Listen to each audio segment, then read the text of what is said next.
Happy Saturday noon, everyone. I'm Chris Terrell. I'm here for RotoPros.com to bring you the RotoPros DFS NHL pre-lock show. So something I'm going to be doing a little bit more often now that NASCAR is going to be done for the season. It's over tomorrow. Make sure to check out my content for that final race at Homestead, Miami, over at RotoPros.com. Article is up. Cheat sheet is up. PGA is also going on a break after this week until January for the official tournaments anyways. So I'm going to have more time to do some NHL content. So be sure to stay tuned. Subscribe to the channel. Hit the notification button so when new shows come out, you'll definitely get notified when those shows go live, whether they, whether they're live shows or whether they're just posted offline shows. Rob, my partner in crime over at RotoPros.com, it helps me do NHL. He also does shows in the mornings, the week that there's no EPL and UCL. He covers the soccer as well. That's kind of his number one game. NHL is a very close second for him. So make sure to jump over to the YouTube channel, subscribe. You're going to get a lot of content. Anyways, on to tonight, looking at the NHL slate. What I'm going to do here is share my screen. I'm going to give you a look at my cheat sheet that I got going on. I provide it every day over at RotoPros, and you can also find it on my channel, my Twitter channel. I'll share that with you here shortly, but for now I'm just going to jump over, share my screen, show you the cheat sheet, how to use it, and then we're going to just jump right into some of the top picks for tonight.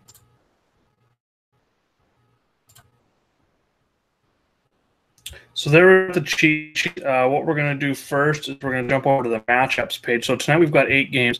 As you can see, there are 2 teams, Boston and St. Louis, who are playing not only a back-to-back, but a third game in 4 nights. So as we can see in these 2 columns right here. And then we've got everything separated, home team, away team. We've got the odds, the over-under in that game, projected goals for each team. We've got their overall record, home record, road record.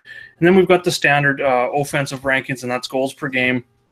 Opponent defense, that's goals against per game. Power play percentage versus opponent penalty kill. We've got shots for per game for that team and shots against for that team. And then I've kind of broken it down into splits as well.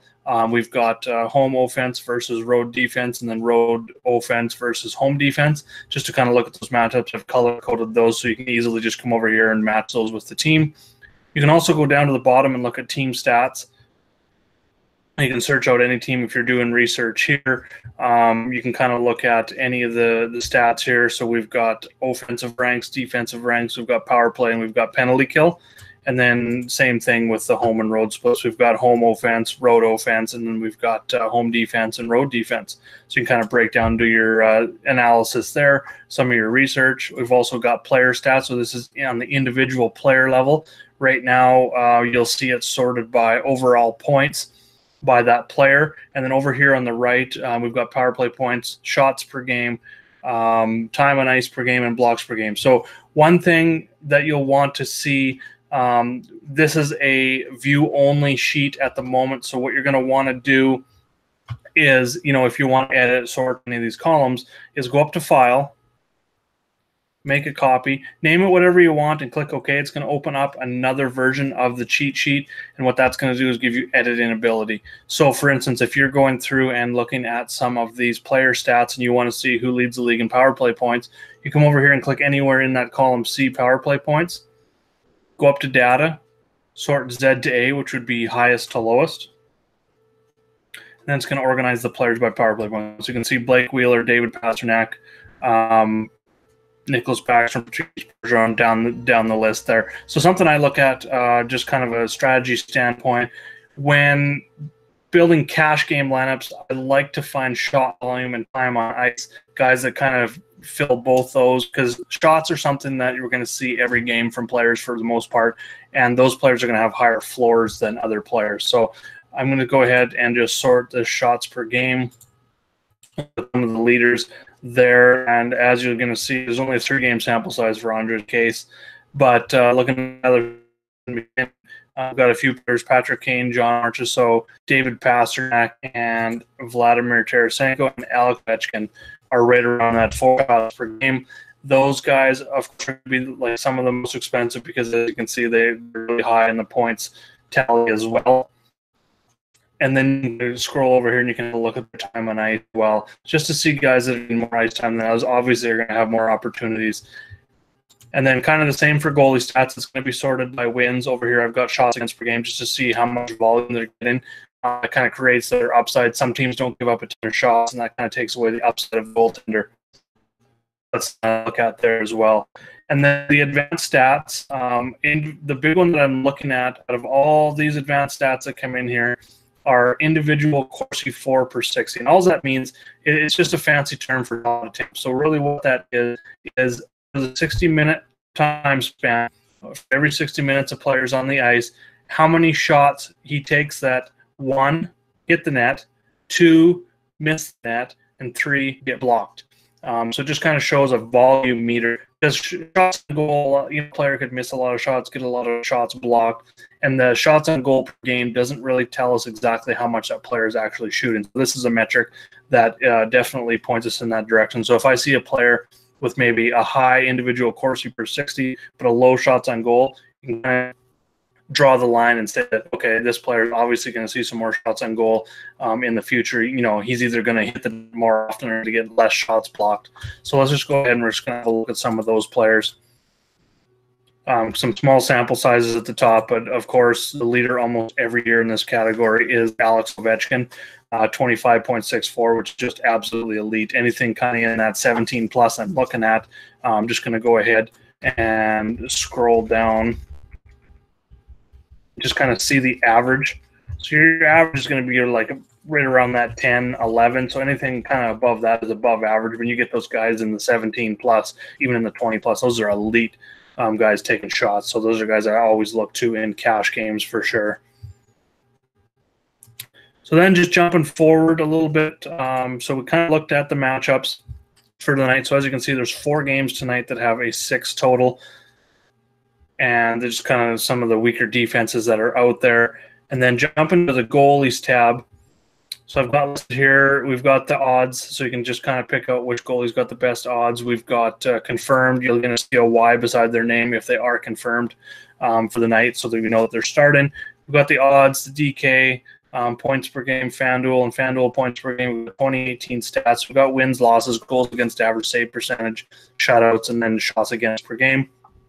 And then I've left 2017 stats up there just so that we can maybe go ahead and have a look how they're performing this year versus last and vice versa.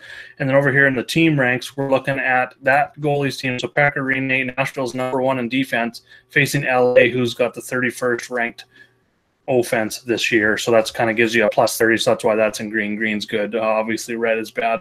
So that's something I look at. And then how good is Nashville's penalty kill versus how good LA's power play is. So that's something else I look at when breaking down my goalies. Obviously, my top goalie that I'm paying up for is going to be Pekka Rinne.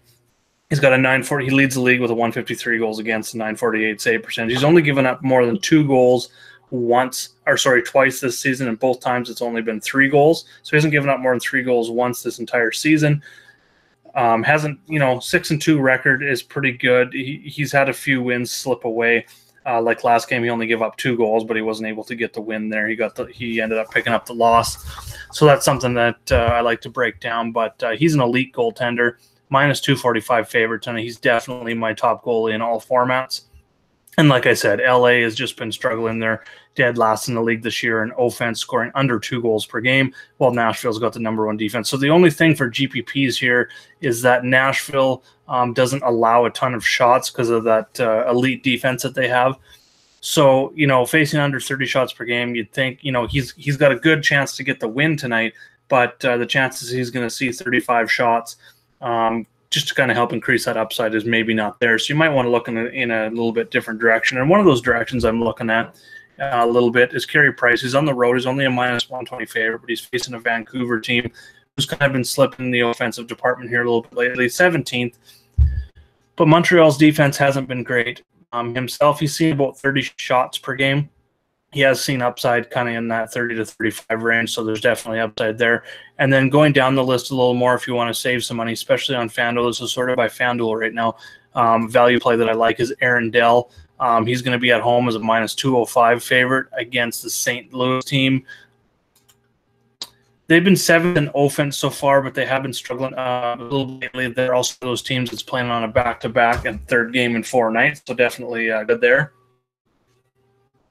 Okay, so the first question coming in here, what is a power play? So let's just go with Nashville, for instance. So Nashville takes a penalty. Say one player goes 2 minutes for cross-checking or tripping or whatever. That player LA has the man advantage or a power play. So what that is LA is going to have 5 players on the ice while Nashville's only got 4. So that's your power play for 4 minutes. So that happens quite a bit in hockey. You're usually going to see a team, on average take about 3 to 4 2-minute penalties during the game. And those power plays are crucial because obviously you have an extra man on the ice and you're going to have all control on the opponent's end. So that's something I look at. So especially jumping into centers here and wingers and defense even, that's something I like to break down a little bit, is how much time they're playing on the power play, what their upside is, because that really adds a ton of upside as well as floor, because they're going to get a bunch more ice time if they're playing on the power play as well. So just for instance, I'm going to go look at a line tonight and jump over to Daily Faceoffs, the site I absolutely love for breaking down lines. So you can see when their line was last updated. Usually morning skate every day. The teams are out there. And we're going to be able to see what their line combinations were, and like always check again at warm-up. So, for instance, tonight, Craig Smith has moved up. He's been normally on the second line with Kyle Turris and Yarncroc, or Kyle Turris and Fiala. So it looks like today he's skating up on the top line. So that's a big boost for him, especially at his price. We're just going to go over here, go over to the winger section. I'm just going to search Craig Smith. I know I've highlighted him here in green just because of his price tonight. 4,800 on DraftKings, 5,100 on FanDuel. And what you can see with Smith is he's averaging 3.4 shots per game, which is very high. Anything in that like 2.8 and up range, I really start looking at those guys in cash games. He's got upside. He's got 9 points in 19 games, and that upside increases tonight that he's going to be skating on the top line. Now, for power play, if you scroll down, you can see the defensive pairing for the team, defensive pairing 1, 2, and 3. And then below that, we can see what their first power play unit is going to look like and their second power play unit. So most teams will run just 2 power play units. Sometimes we one complete line, sometimes lines, their best offensive players together. So you can see Craig Smith is not only on the top line, but he's on the top power play unit as well. So when Nashville gets the power play, Craig Smith is going to be getting a lot of ice time tonight. For the season, he's averaging, just going to scroll over here and look at it, 15 minutes per game, which isn't too high. He's not getting a ton of ice time, but that's probably going to go up, being that he's on the top line tonight. Victor Arvidsson is injured, so they're just been kind of swapping around who's skating with Johansson and Forsberg, who are pretty much always together. And I think it's a good fit, Smith, going up there with them tonight. So he's definitely a player that I'm going to be looking at in all formats at his price. Helps build a nice balanced lineup. Like I said, he gives you a high floor of shots and upside. So that kind of breaks down the power play. On penalty kill, like for strategy-wise, especially when looking at my defenseman, something I look at is not only shot volume, shots per game, but blocks. Now, players...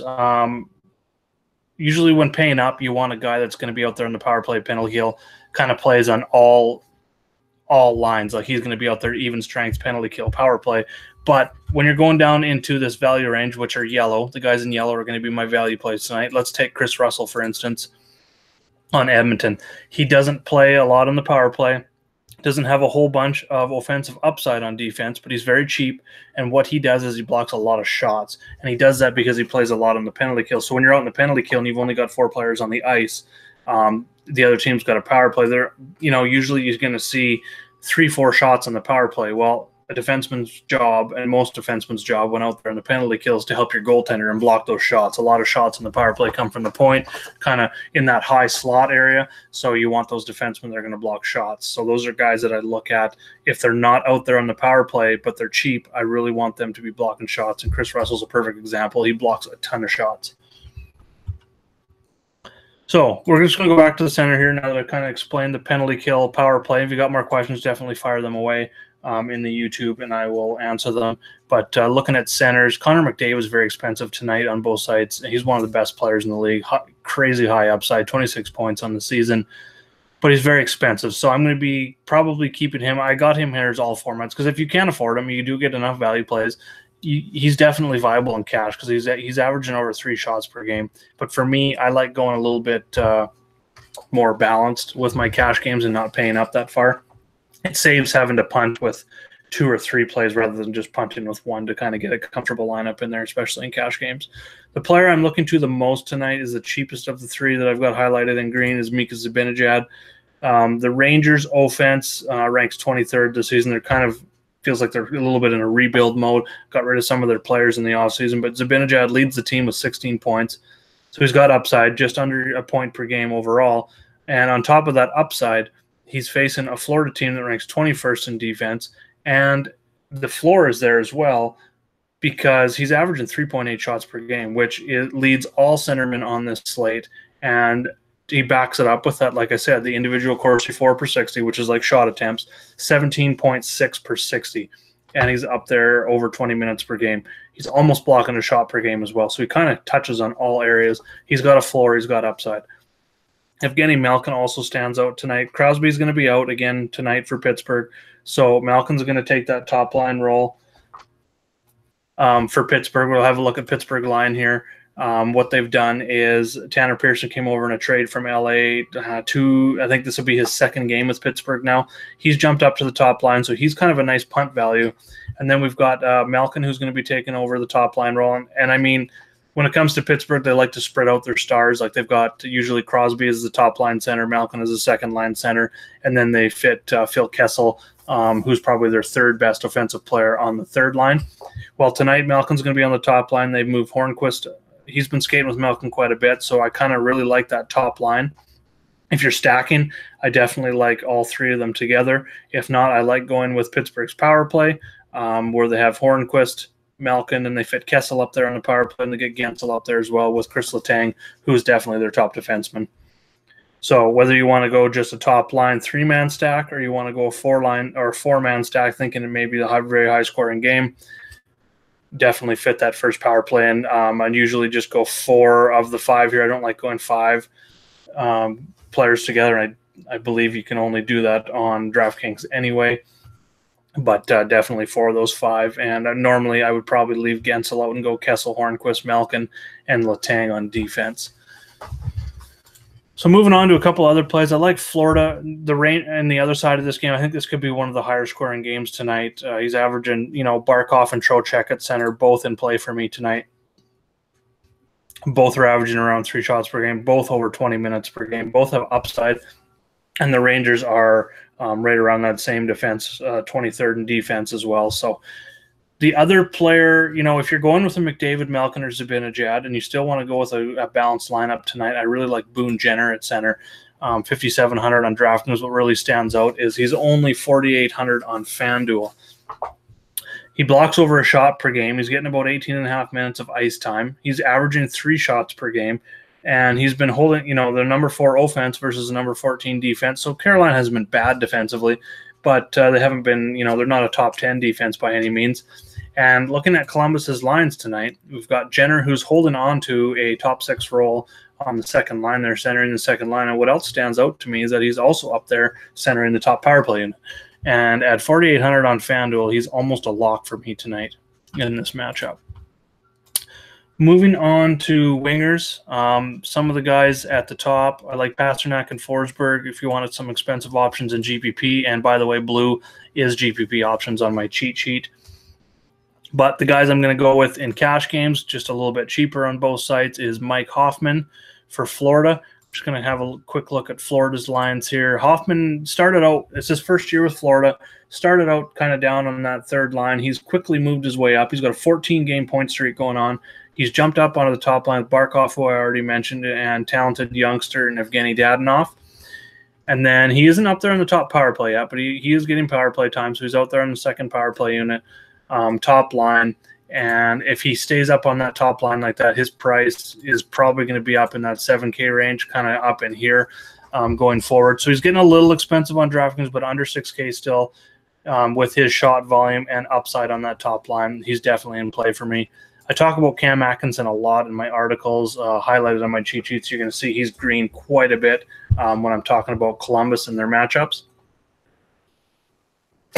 He's averaging just under 4 shots per game, almost to that 20 individual Corsi 4 per 60, so right in that elite range of shot volume, getting about 19 minutes per game.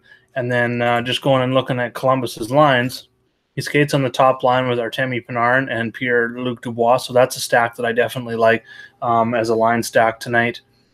And then they all skate, as you can see, Panarin. He does drop down to the second power play unit, but he will get time with Panarin on the power play. He has this season. They've just looks like they've shaken it up and put Anthony Duclair up onto the top power play unit. So he has some punt value as well tonight. Going down, we got another Florida player in Jonathan Huberdeau. A little bit lower in shot volume, but you can see he's a setup man on the power play and stuff. 11 assists, 11 of his 15 points have come via the assist. So definitely looking at that. Hopkins, I like as a GPP play, skating alongside Connor McDavid in Edmonton. And then I talked about St. Louis playing back-to-back in a third game in 4 nights. Definitely like Timo Meier for San Jose. We'll go look at their line combinations here real quick.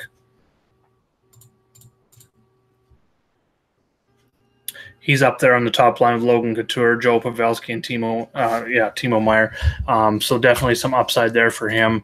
Shot volume has been, it's 3.3, but just lately it's kind of been down a little bit. Just going to take a look at that through DraftKings.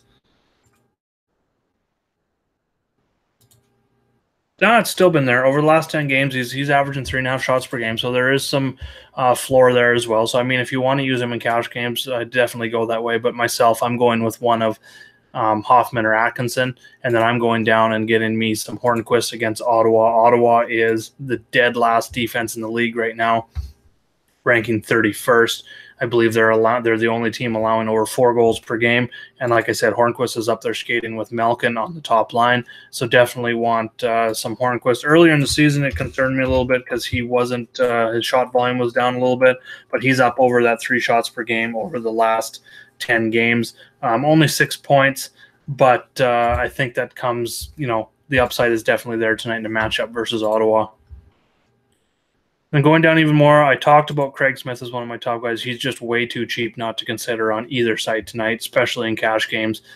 He's probably going to be high owned because of that, facing the Kings. But definitely looking at him. Tanner Pearson, I already mentioned him. I haven't highlighted all the players tonight. I don't mind Jake DeBrusk for Boston. He's more of a GPP value play for me. He's skating on the top power play, up there with Bergeron and Pasternak, so definitely like that. Getting upside there.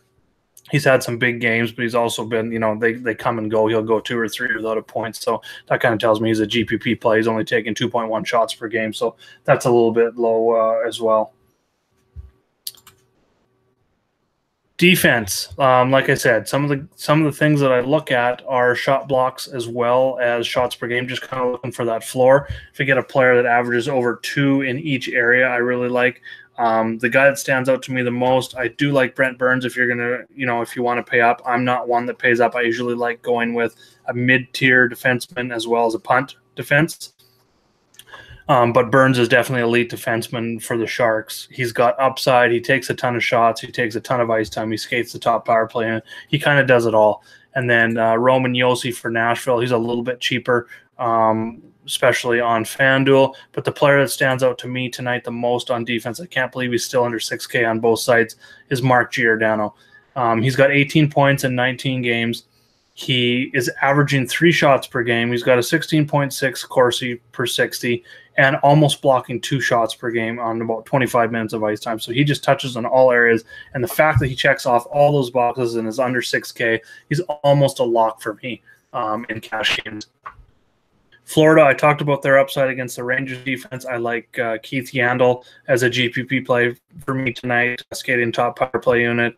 Columbus's defense has been struggling a bit this year. Falk skates the top power play. Haven't highlighted him yet. I'll do that right now. He's going to be a top GPP for me. If you're stacking the Carolina power play, definitely like getting Falk in there against Columbus. Going down the list, looking at some of the punt plays that I'm going to be pairing with. Cody Cecchi, he blocks shots. Doesn't really offer a ton of upside. None of these guys in the yellow usually do. But, I like them mostly for cash games because of their floor. And, if you're going GPP and you are stacking, say, the Pittsburgh power play where Hornquist, Malkin, Letang, Kessel, they're all expensive and you want to get one of those expensive stacks, and I don't mind grabbing a guy that's going to get you two and around that 5 to 8 FanDuel points. If they're going to get you that kind of floor and allow you to stack 2 or 3 of those expensive players, I definitely like going that route. Talked about Chris Russell and his shot blocking, not a lot of upside with him as well, and same with Jake Muzzin.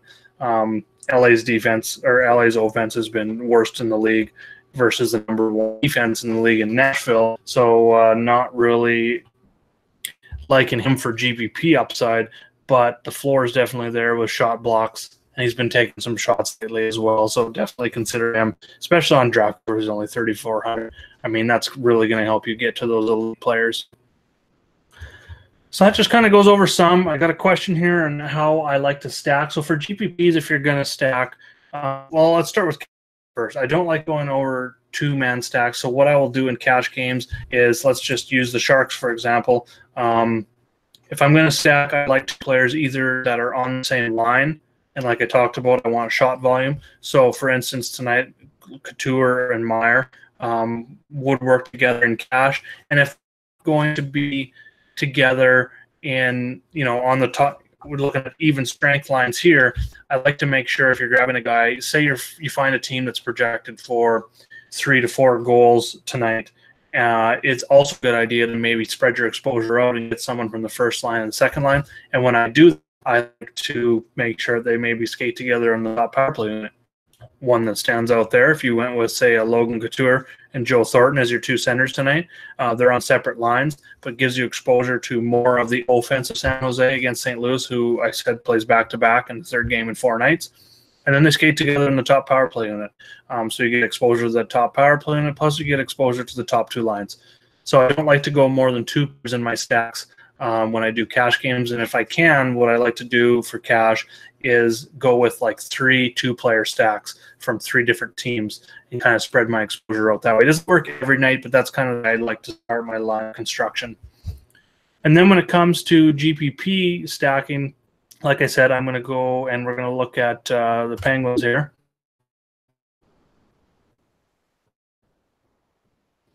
So you could either go, like I said, you could go with a top line stack, get you Malkin, Hornquist, and you can punt with Pearson. He doesn't have a lot. He's on a new team. He did show some upside in LA, but like I said, their offense has been brutal. He jumps over to a really good offense in Pittsburgh, so I think his upside is going to start to come. He's getting an opportunity on the top line. So if you wanted to go that top line stack, you could definitely go those 3 players. I like stacking. I talked about maybe going to 4-man stack, is jumping to the power play. Stacking the team's power play. So you get that same Hornquist and Malkin together in the top line, but then you're mixing in the second line guys with Gensel and Kessel. So you get essentially 2 2-man stacks. You're covering both the top 2 lines for Pittsburgh, plus you're touching on their power play. And just going over here and looking at the matchups here again, something I'm going to start adding is penalties. So we've got Pittsburgh's power play. We're going to go over here and look at their power play.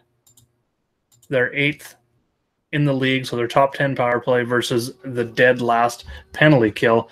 I like to use ESPN, and I'll go over and I'm just going to look at their stats.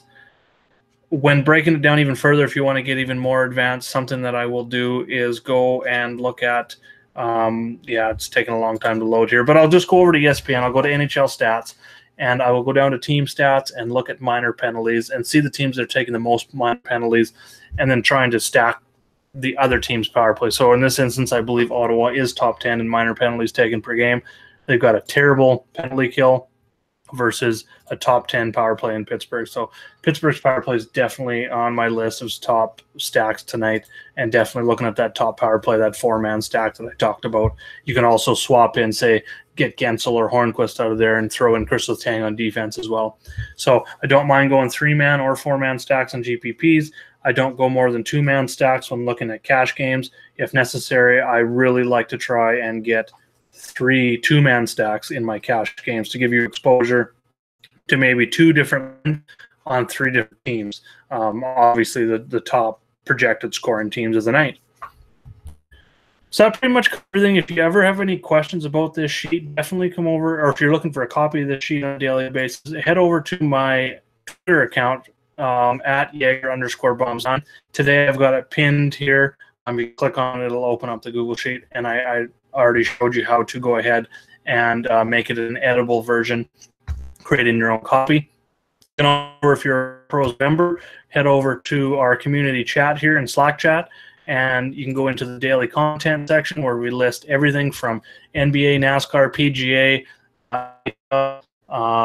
soccer. Pretty much we cover almost all sports. This is where you're going to find articles. This is where you're going to find the cheat sheets that I provide. So you can find it in there as well. And if you're not a RotoPros member, make sure to get over to the website. We have a 2-week trial going on right now where you get, the articles are free. We come over to the website. You got our main articles here. If you want to learn a little bit more about RotoPros and what we provide, definitely check our video here. It's also on our YouTube channel. But if you hit the sign up button, get your 2-week trial. Right now, you can get a 1-day pass, which will get you into the community chat. Say you just want to come in on Sunday, ask some questions about the NFL slate. We also provide skeleton lineups where we leave 2 or 3 spots open. Kind of gives you a look into not only how we research, but how we use that research to construct our lineups, give you our core plays, whether it be, like I said, NBA, NHL, NFL, PGA, NASCAR, soccer, all those sports. So definitely do that. Like I said, it's a 2-week free trial. Try it out. I'm sure you're going to stay longer than that. Jump into a subscription after that. And yeah, if you have any questions, like I said, hit me up on Twitter. Join me in the chat. Comment in the video below. If you can, make sure to like the video. That's kind of the currency that we work with here on with our YouTube channel. And subscribe to the channel. Hit up the notifications, and you will be notified via email or however you set it up anytime we come up with new videos for all the sports that we cover. Thanks for watching the video. Like I said, hit us up anytime. We got lock here in about 2 hours, so skeleton lineups will be coming out for DraftKings and FanDuel in about an hour or two. We're going to get things going. Waiting for a few more goalie confirmations for the night, and then from there, let's see some green screens tonight. Good luck, everybody. Peace.